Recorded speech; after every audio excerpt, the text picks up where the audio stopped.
I prioritize good sleep almost over everything.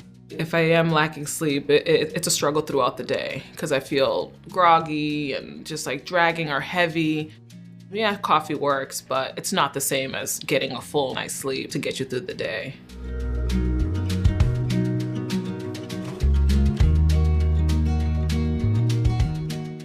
If you go to the gym and you eat right and you do the injections to help you lose the weight and you don't sleep, you're just going to drag yourself into the ground and you're not going to feel motivated to do anything. Sleep, I do feel and agree, is a key component to succeed with changing your life.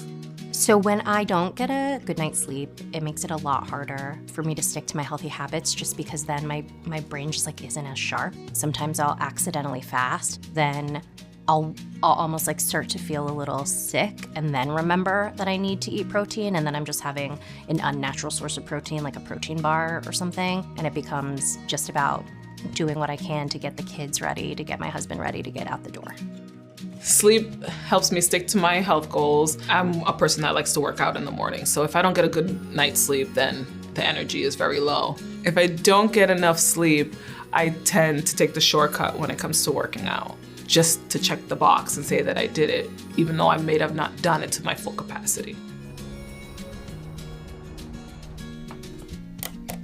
So I like to have the bedtime rituals just to officially set the scene for the evening and make a really like peaceful transition, if you will. And if I'm transitioned nicely into evening, it just makes sleeping that much easier.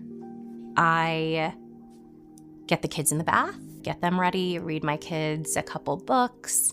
In between, light some incense in my bedroom.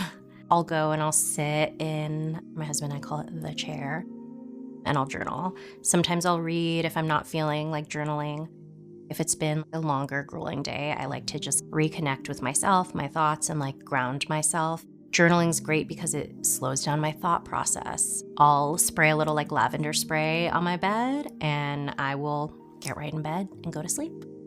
I do journal. I have this app. I set it to prompt me right before bedtime. It checks my mood and how I felt for the day. I feel like when I journal, it's almost like dropping off those thoughts or dropping off all those feelings and emotions and thoughts that I had all day into this small little paragraph or two. So it kind of gives me a little bit of a release, a little bit of weight off my shoulders before going to bed.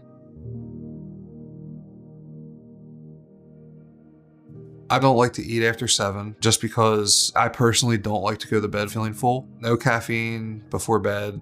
I sleep like a baby. I make sure I get 8 to 10 hours every night just so my body can recover from going to the gym. Since I've started working out, my sleep has been amazing. I used to vape marijuana cartridges to go to sleep because if I didn't go to sleep, I'd be downstairs eating. I'd snacking like on pretzel crisps or something. But now I don't need that. I have a heating pad that I sleep with because my husband doesn't like it hot in the room, but my room is usually cold, so I do sleep with a heating pad, which helps me relax my muscles and any back pain or neck pain that I still do suffer from. If I do not have my sound machine, it's very difficult to sleep. I use, I'm embarrassed to say, like lavender and eucalyptus spray on my pillow, and I use a diffuser as well. I love my diffuser with my essential oils. So between my sound machine and my diffuser, those are my regimens to sleep. Sometimes I would wake up and not feel refreshed. I'd feel sluggish and tired. One day, my mom had mentioned that I stopped breathing when I was taking a nap.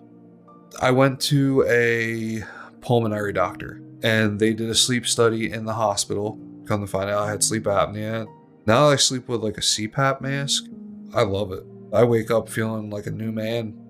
There's definitely ways to get help if you feel like your sleep is not the best. I mean, for one, if you feel like you might have sleep apnea or have some type of sleeping disorder, don't be afraid to talk to your doctor. They're there to help you. You have to trust your medical team to look out for your best interests and your health.